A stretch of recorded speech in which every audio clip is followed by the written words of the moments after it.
Um, but the other thing that I find works really well within recruiting and what I think makes somebody a great recruiter is someone that is a good listener.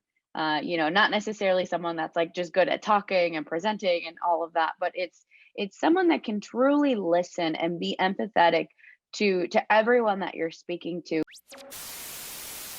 Welcome back to Have a Map, where we talk all things career. I'm your host, Mamadou Njai. I think I'll be like a rotating host too, because we're going to have some new blood coming in here. I'm so excited for that. But before we get started, I want to introduce one of our interns who is on the West Coast, Laura. Laura, can you say what's up to the people? Introduce yourself. Hey everyone, I'm Lara. I've been with DIM Events for the last 5 months and super enjoying my experience here. Beautiful, beautiful. And before we get started, I want to introduce a fellow Minnesotan. We don't get too many Minnesotans on the podcast. So, it's always great to have someone that is from your home as well, because we're a rare breed. But before we do that, I want to introduce Estefania. Estefania, how are you? How's everything going? Yeah, hi everyone. Super excited to be here. And I mean, like you said, it's just always super exciting to, have another Minnesotan because yeah, you just don't often run into too many people from Minnesota. So it's just fun to, see people doing different things and excited to just talk with everyone today. Yep. And I forgot to also say a fellow DePaulian graduate. So that's another great thing that we both have in common. So look at that. I know it's like I still have my like DePaul graduation stuff chilling in the back too. Right. I peeped it. I was like, oh yeah, DePaul, we gotta bring that in. Gotta bring that in. Uh, so let's talk a little bit about you though. What exactly is it that you do? Because we always talk about, and you'll probably share a little bit about this, but we always talk about how titles can change from role to role. So, one, can you tell us your title, and then we can talk about a little bit what you do? Yeah, so my title actually recently changed, and I am a diversity recruiter on an early career talent team. Um, so what I'm doing is I really am helping the larger recruiting team ensure that we have a diverse set of people that are interested in the jobs that we're hiring for. And not only interested in them, but that we get them to apply, that we get all of you to apply to jobs. And so in order for me to do that, we think about, what different types of platforms or events or schools, organizations can we be partnering with that are going to bring us a diverse set of candidates. So in a nutshell, that's essentially what I do right now. I always wonder, like, with recruitment, like, what are some of the things that you have seen that have kind of worked well and maybe not worked so well as too? Yeah, I recruiting is not something that I had planned on doing. It's not something that people necessarily go to school for. And so a lot of it is learning as you go and taking a lot of just transferable skills, honestly, from different roles. And I think what I've learned when it comes to recruiting, people position it as being a recruiter is like being in a sales role because you are selling an opportunity, you are selling a company to somebody because you want to convince them to come and work for your company or for whatever job you're proposing to them.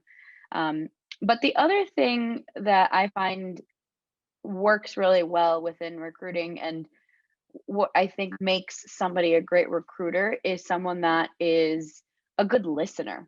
Not necessarily someone that's like just good at talking and presenting and all of that, but it's someone that can truly listen and be empathetic to everyone that you're speaking to because I do a lot of interviews with with students, with candidates at various levels. And it's really important for me to really get to the root of what people are saying, right? When they're talking about their motivations, their career interests, their aspirations, so that I can do my best in aligning that with the right types of jobs for them. So I think that's some of the things that come to mind just when I think of, recruiting and what works and what it means to be in this field. So my next question is what, like in your day to day, what has changed for you, like pre-COVID and up until now? Yeah, so the thing that has changed the most is I no longer am traveling to go to different career fairs or universities, and meeting with students on campus, and that is something that I did quite a bit before. I've always been in the early career space, so I've always really primarily worked with students, um, and so when you're not doing that, and when you're not physically on campus, we have to figure out, okay, how do we still engage with people, and how do we create virtual events or virtual opportunities that are engaging and worthwhile for people to attend. Because I mean, we've all heard of Zoom fatigue, right? People are just tired of being in front of their screens, being on video calls. So I think it was super important for us, that, as we kind of figured out how to make that transition, we were providing information and content that was, again, going to be beneficial for students. And as a follow-up question, do you feel like it's effective doing it through Zoom? And do you see that continuing after COVID? Yeah, that's a great question, and I was just having a conversation with a colleague about this because, I think, just like with anything else, there have been pros and cons to moving into this fully virtual setting. One of the things that we saw as beneficial is that we were able to get a bigger reach, right? Whereas before, sometimes you may be limited by budget. You only have a certain dollar amount, and that's only going to get you so far. Um, we now have a bigger reach. We're able to invite students from all over the country, all over the world, to participate to some of the events that we're hosting. Um, I mean, again, some of the cons is that sometimes, um, you unfortunately can't always make up for that in-person interaction, right? And especially for sometimes like different types of like workshops, if and it's and creating that experience for someone as well. Like, if when you think about like conferences, right? Conferences are a great example of something that we participated in the past. And while you can get a lot of that great learning content, while you're there, some of the things of just networking while you're waiting in line for a coffee, you miss out on some of those things. um, I think for the future, when I think about recruiting, I think that it'll definitely be a mix, as people start to, um, you know maybe start to see each other and travel a little bit more. We'll definitely see, I think, a mix of both in person and virtual, more so than before. Oh, that's so interesting. We always talk about that within our internship of like what's going to stay the same and what's going to change. Hmm. You really don't know until it happens, right? Because even Yeah. the transition of people coming back into some type of office space, you got to I don't remember where I was listening to this, but I was just, oh, I think it was a friend that was randomly on like Instagram or something. But like when someone approaches you in public Yeah. now, it's just like awkward because it's like, It's oh, you can take strange. your mask off, but you're like, can I? I don't know if I should. Do I feel comfortable? Do I even want Yeah. you close? Do I want to meet anyone new? So there's Right. so many like mental barriers that we have to get through to work back to what is normal. And I think we have to Hmm. get rid of this idea of normal and just immerse ourselves into this new way of living and slowly but surely kind of crawl to that new space so we can walk in there. Definitely. Yeah, 100%, right? Like, I mean, even with me, it's like they had mentioned like, oh yes, some of these schools may have in-person events next fall, and even I am like, oh, I don't know if I'm ready to do that. I don't know if I'm ready to jump back in, right? Like I have to be okay with not being like, let me like maybe take another step back. Like you may be a little bit too close to me, right? Yeah, it's just having to make that switch, and yeah, just that's why it's like gradual, and having like a good mix of things will, and the balance will make it easier. Let's talk a little bit about how you got started in this career. Because like you said, recruiting is not a major, even though I feel like they should make it a major at schools now. Now that I'm really thinking about it, like that should be an obvious major. But yeah, how do you get started in this career field? If you ask that question to any well, most recruiters, I would say that probably 90% of the time, people are going to say, I fell into recruiting. Most recruiters fall into recruiting. And the same thing really kind of happened to me. When I was still in undergrad, I remember just looking for an on-campus job. And I wanted an on-campus job that was going to be flexible, but that would still feel beneficial. At the time, I had a friend that worked at the career center, and she, made some connections, was able to help me. And so I ended up working at the career center there, and they trained me to help start to review resumes, to help do mock interviews, to help with searching for jobs and internships. And I really enjoyed it. I really didn't think much of it. It was just my part-time on-campus job. But then as I started getting closer to graduation, I was always under the impression that I wanted to go to law school. So I was pre-law all through undergrad, and then I had that moment where I decided, no, like I don't want to do that. Like I don't want to go to law school. I don't want to be a lawyer. That's not right for me. Um, and then of course I think like a lot of people do, you have that panic where it's just like, well, what am I going to do? I was a liberal arts sociology student, and it felt like there wasn't anything definitive that I could go into, because again, sociology is it's such a broad like field of study. Um, and I remember talking to one of the advisors that I worked with in the career center, and he started talking about, hey, you should go into HR and recruiting. And I was like, I don't even know what HR is. I don't know what recruiting is. I'm not a business student. Like I could never go work in a corporate setting. Um, he encouraged me to just submit an application to an internship. I ended up applying to an HR and recruiting internship at a tech startup in Chicago, and I really liked it. I remember they started to have me I was looking at technical resumes. So people that were applying for software engineering jobs. And I remember them talking to me about, okay, when you're looking at a resume, we need to make sure that they have X, Y, and Z language on their resume. And I was like, language? Like, how many languages can people have? I was like, I speak Spanish. Like, is that what you're talking about? I had no idea that they were talking about like technical programming languages. So it was all it's like it was all so new, and I mean definitely some imposter syndrome, right, that hits in, because I think to myself like I'm not qualified to be looking at these resumes. Like I don't know how like what am I going to talk about in these interviews?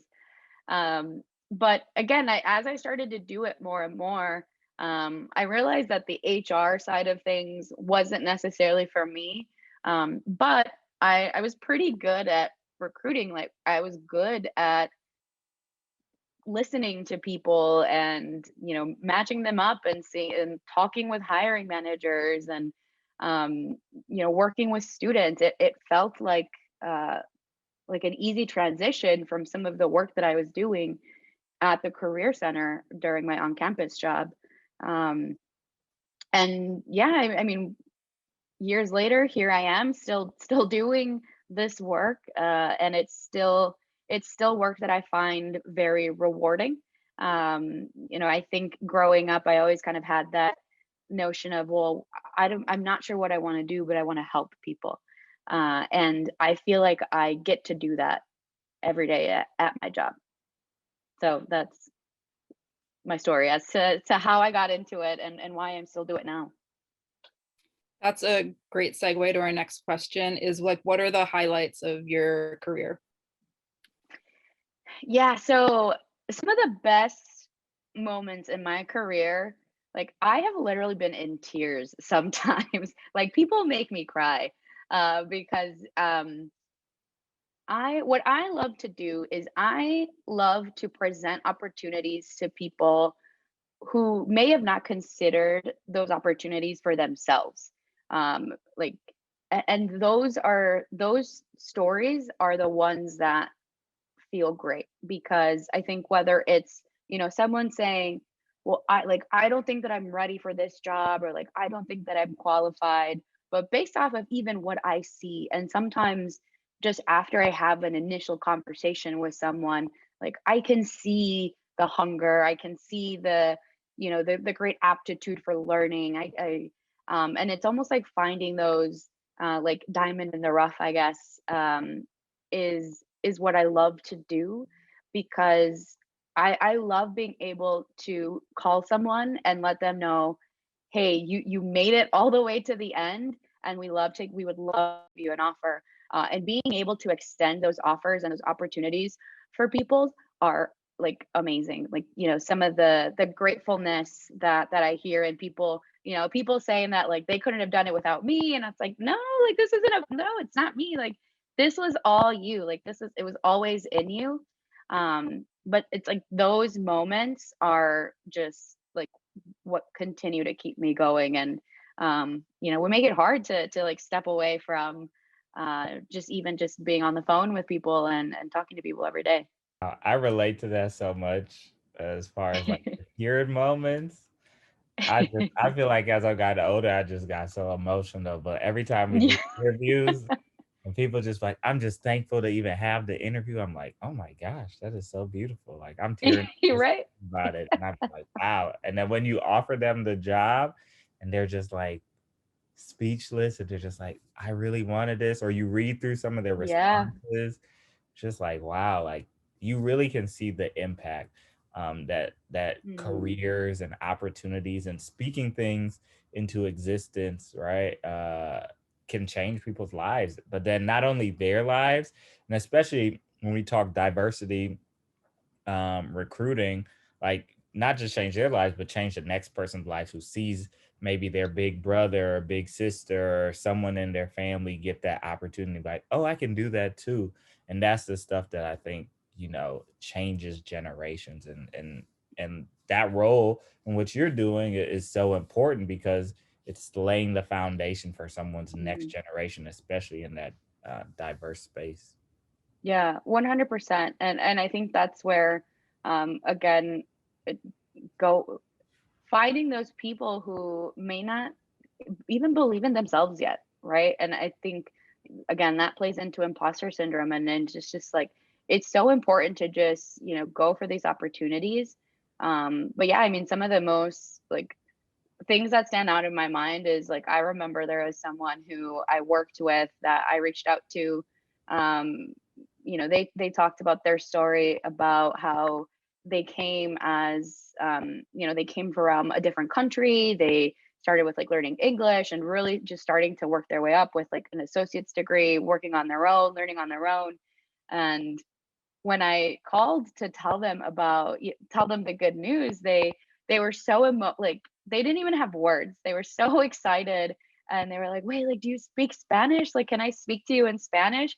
And us just like having that moment in Spanish even was so it was just so cool. It was so cool to be able to like be a part of that.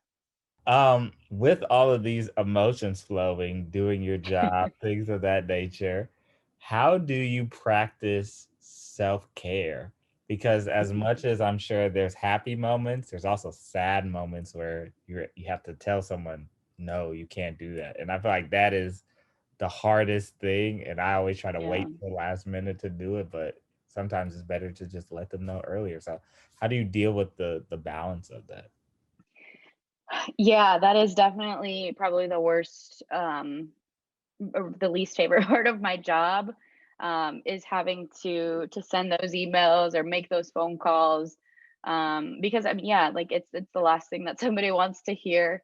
Um, I think what's important in those, and what helps me is, I mean, I'm just like a firm believer in like just the universe, and what's meant to be will be.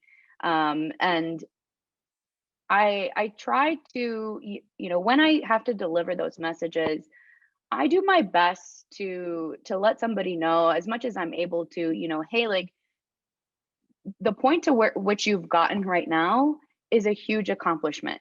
This may have not played out how you wanted it to, but I know that this is going to be a great learning lesson for you. And I hope that that it's only going to make you, either reapply or go back and learn and come hungrier. And so I think by doing that, it makes me feel like it's not just like the end of the road for them. It's not just another person. Because I think that if I do that, I just get so, because you get emotionally invested, right? Like these, at the end of the day, like these are people, they're humans, it's their lives, it's their careers. And so if, yeah, like otherwise I would just be here like, oh my God, like I just want to hire everybody. But you can't. And so, just doing the best that I can to ensure that they know what they've done is still an accomplishment. Um, and then being able to, like, I still have to move forward as well, like just for my own sanity, and to be mentally okay. And it's important as well that with that I set boundaries for myself with my communications, because I can be very, as a recruiter, I open myself up and say, I call you from my cell phone. You can send me a text if you have a question. But again, I have to kind of, during business hours, I get back to you and I will respond. And I have gotten messages on a Saturday or, a weekend or like late after hours around a question. And a part of me wants to just like instantly respond, because I know what it feels like to just either be nervous for interviews or, your questions about your job search, and you would just want immediate answers. But I have to kind of protect my own space and say, like I just need to wait and answer these questions once it's time for me to work again. So that's something that I think about a lot, especially when uh, I'm working during like higher peak seasons and during busy seasons. Working in the college recruiting space, the fall months are super busy for me, and so I need to do that for myself just to even stay healthy, like both physically and mentally. If somebody was looking to pursue this career, what's something that like in a piece of advice that you could give them that they could start, implementing tomorrow? That's hard. I think when you think about recruiting, there's actually so many different facets that go into recruiting that most people might not know about. Right, there is recruiting where you're a recruiter, and yes, you're talking um, to candidates, right? You're looking at resumes, you're looking at applications, you're doing interviews. But there are so many other skills that you need. You are working with different hiring managers, you're working with different people within the business. So there's a lot of stakeholder management that you have to use while in the role. Outside of having jobs that maybe you have to fill, there's always going to be different recruiting projects that we're working on, whether that's looking to see if we need to change our interview process, where or we have to work with our marketing teams to make sure that we're advertising things properly. So you have to have some project management skills that comes into play as well. So I think what I would say is as people end up in recruiting, I think what we see is, this sounds very generic, but honestly, just like being well rounded in a lot of these different transferable skills. Because if someone is able to see that, like, hey, this is someone that like has worn a lot of different hats, they would likely have quite a few transferable skills that are going to tie to that role. So that's one thing. And I think the other thing is that, just like if you apply to a recruiting job, whether that's like a recruiting coordinator job, there are recruiting analyst jobs, recruiting assistants, recruiter roles, recruiting program managers. There's so many, right? So don't feel like you have to limit yourself and just look for recruiter. Like look at titles that have recruiting, recruiter. Look at talent acquisition. Start to look at all of those different types of descriptions, qualifications, and that can help you in figuring out, what different types of opportunities do I want to start to take on, and also how do I tailor my resume, right? Sometimes I think people can forget how easy it can, like even just changing a header of a section on your resume can be pretty powerful, right? You might say, well, I'm a student wanting to get into recruiting. I don't have any experience.